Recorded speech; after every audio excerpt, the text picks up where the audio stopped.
Well, as many of us head away on holiday to escape the hustle and bustle of our cities, there's a town in the far north where they never have to worry about any of that. Te Hapua is 2 hours north of Kaitaia and is one of our most isolated settlements, and that's just how the locals like it.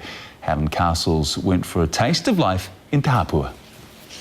The sign on State Highway 10 is ignored by most, but down a long gravel road, cows roam the streets and horses run wild. Nice and quiet. For me, it was a nice place to bring up a family. Grammy Jill moved to Te Hapua 60 years ago. It's where she raised 6 children, 3 still live here. The little children, or babies that were crawling around, were all speaking Māori. At that time, I was fascinated. Within 6 months I was here that I could speak fluent Māori.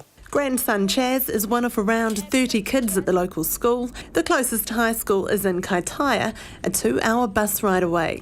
Watch out! There's no wrapping kids up in cotton wool this far north. How do you find living up here? Comfortable for my liking. The town doesn't have a shop and the nearest gas station is half an hour away.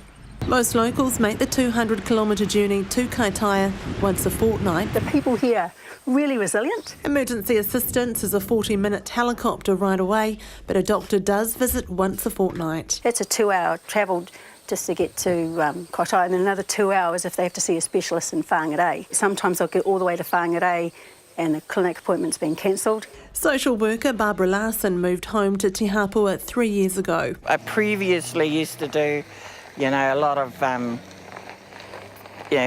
people in crisis and all that sort of stuff. And then you come up here and it's like stuff like whānau saying, can you help me fill out a WINS application? And while it's a low socio-economic area, many do work in farming and forestry. I'm told that any internet access the people here do have is incredibly slow.